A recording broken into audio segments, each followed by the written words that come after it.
Hello, here we are again with lecture 4 for Walter Wink for Church in the World, Theology 345. I'm Dr. Gregory Jones.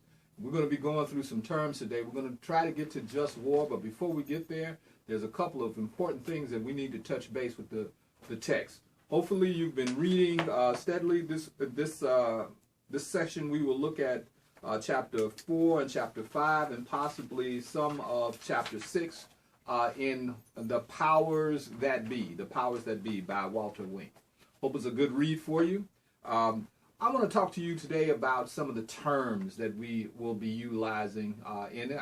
Hopefully you've been building a list of terms, and certainly you'll be tested on these terms as we go through this text. What we'll do is we'll have a vocabulary basically test so that you can have an understanding of some of these significant terms that he's utilizing. 3 terms that he touches on that I want to move very quickly through, but I want you to read very closely about is 3 terms that he talks about in this text regarding domination systems. The first term he uses is sarx, S-A-R-X, sarx. That means dominated existence, He talks about how we need to be careful about the sarx, the dominated existence that we live in. And then he talks about a term called eon or aeon, spelled A-E-O-N or A-I-O-N. That's the dominated time that he's talking about. So sarx is about the dominated existence. Aeon is, epic is the dominated time. And then finally cosmos, K-O-S-M-O-S. He talks about the dominated system or place. He utilizes these interchangeably as he gets us into a theological understanding of how we need to proceed. If you notice in the book, what he does with these 3 terms is he connects them to Scripture, and I'll touch base with you and show you some of the Scripture that he's touching on as it relates to that. He talks about being careful about the dominated time, the dominated existence, and the dominated system or place that we are in. He also talks about in the text dying to the powers. These powers that we talk about, this domination system, this time, these places, need to be resisted. And the way that we resist to them is we reject them. And he uses the notion of ego. We have to be careful about how our ego gets involved in being a part of this dominated place, this dominated existence. And so one of the things that we need to do in terms of dying to the powers is we need to recognize that we can live without them. We can function without these powers being involved in our lives in a way that they are oppressing us. Okay, so I want you to remember those 3 terms.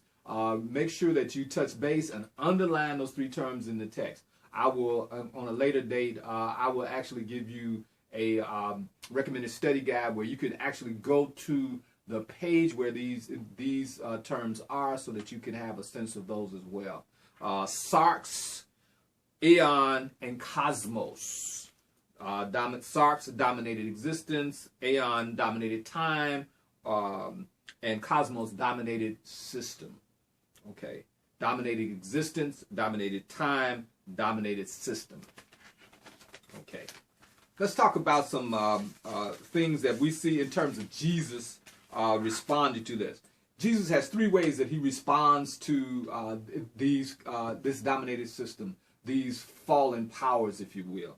He says in the text, if we talk about Jesus Christ in the gospel, he tells the Christian followers to turn the other cheek, strip naked, and go the 2nd mile. When we see that, most of the time when we look at those suggestions by Jesus Christ, we say, oh man, he's telling us to just wimp out and just be, just endure these powers. But that's not at all what Wink says that we need to get from this notion of turning the other cheek, strip naked, and go the 2nd mile. Jesus is using that as a revolutionary way for us to respond to these powers non-violently.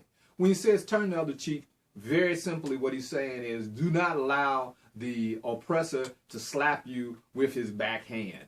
Let him hit you as an equal. Even if he hits you, make sure that he understands that he's hitting someone who sees himself or herself as an equal to them, not the backhand slap that is kept for slaves and underlings and those people who are seen as less valued. We see this very particularly in terms of how women are portrayed coming up early in our society, and in our time we see how women are treated and how women are backhanded, if you will, in terms of their value in society. And as well as physical abuse, we see women being treated this way. And so Jesus is responding to this. That slap, that backhand slap, is a slap for underlings. And Jesus is saying, do not allow that to happen. Do not allow that to happen. Allow the oppressor to see you stand as an equal.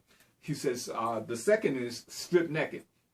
He's talking economic exploitation here. And he's talking about in the courts of Jesus' time, in terms of the Galilean courts and the courts in Jerusalem and the like.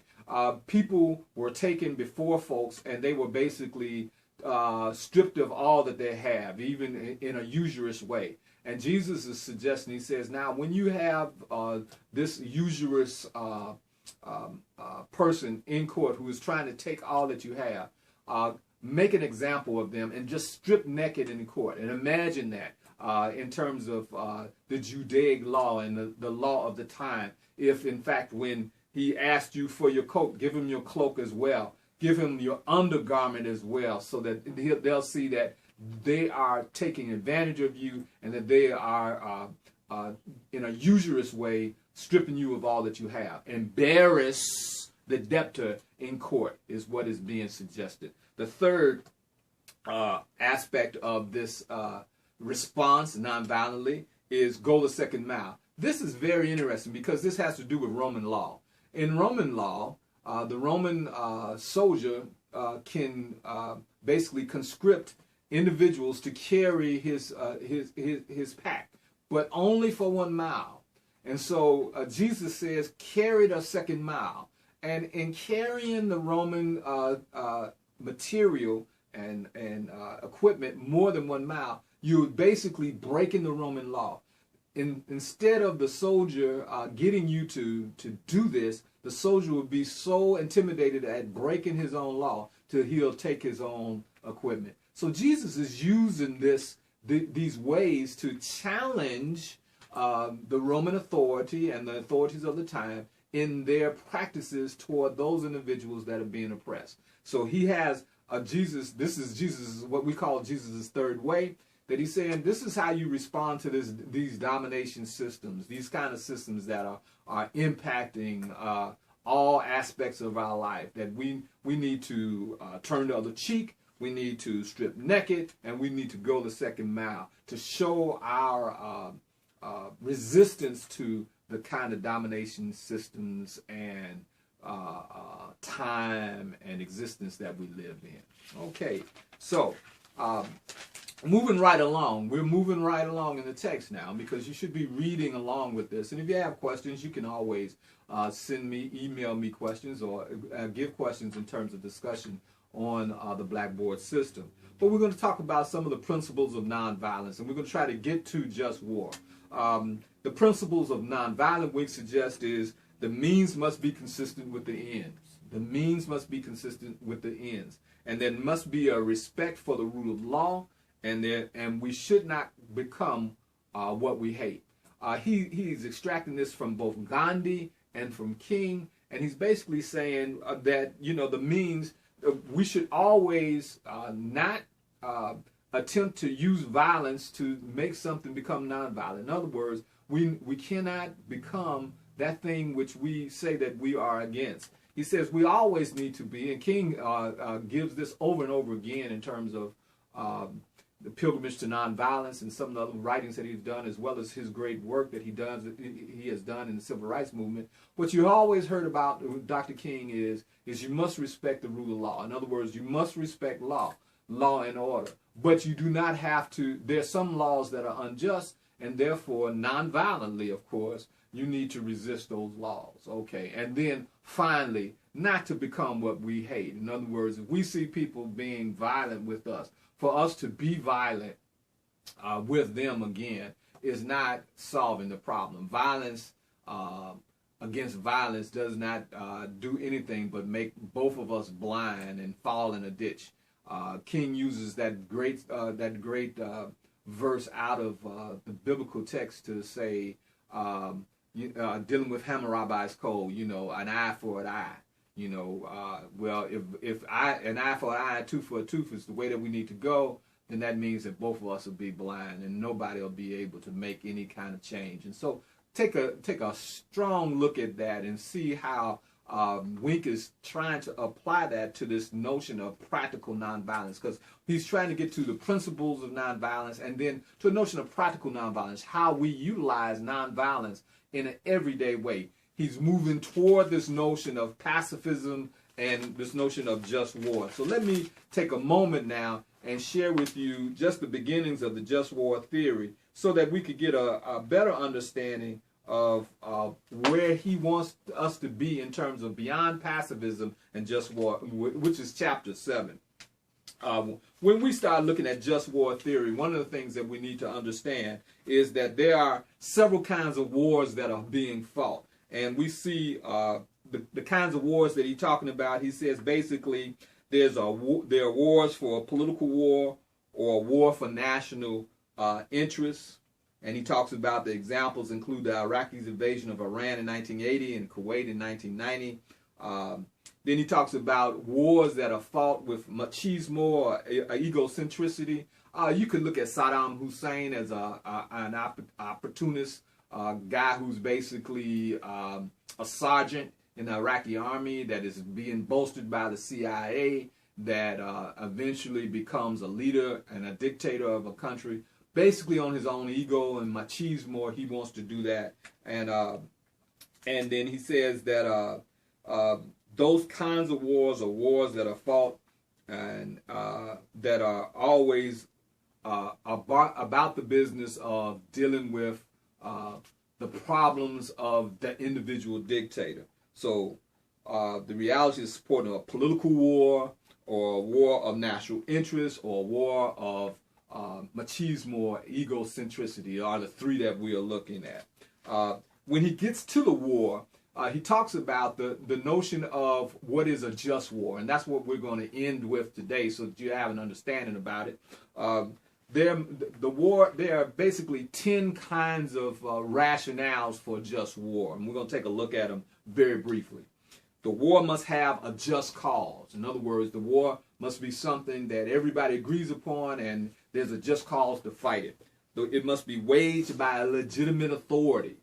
It must be formally declared. It must be fought with peaceful intention. It must be a last resort.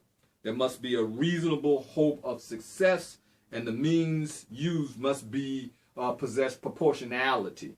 That means that it means the means must justify the ends in terms of proportionality. But there's three other pieces that we need to connect to that. One is non-combatants must be given immunity, prisoners must be treated humanely, and international treaties and conventions must be honored. This is basically the contents of a just war. Now, be very clear about this. When Wink talks about the just war theory, he's saying there's no such thing as a just war. However, what we've done is we've put these terms in place so that we can give ourselves legitimacy as we fight these wars. But there's no legitimacy in sending drones and bombing civilians and doing the things that we do in order to win these wars for national interest or egocentricity or the political interests. All these notions that there's a political rightness to a particular war. There was no political righteousness to the Civil War. There was no political righteousness to the bombing of Hiroshima and Nagasaki in World War II. All of that, from Wink's perspective, and you do not necessarily have to agree with it, is something that's contrary to what we're called to be and do as Christians in the world today. So I want you to pay special attention to this particular chapter, this pacifism and just war. Most people aren't pacifists. Most people see that there's a need for a war at some particular time. But it's a need for us to take a strong look as Christians on our vocation as a church. Should we be, as a church, trying to reform our tradition to embrace nonviolence as a way of life, is what Wink is raising for us in this first text. I'm going to stop there today because that's a lot of information. I want you to review that along with your text until we meet next time. And next time what we'll do is we'll finish up with this in terms of the church's vocation, and we will conclude our study with Wink and move on to Jacques Ellul. Have a good day.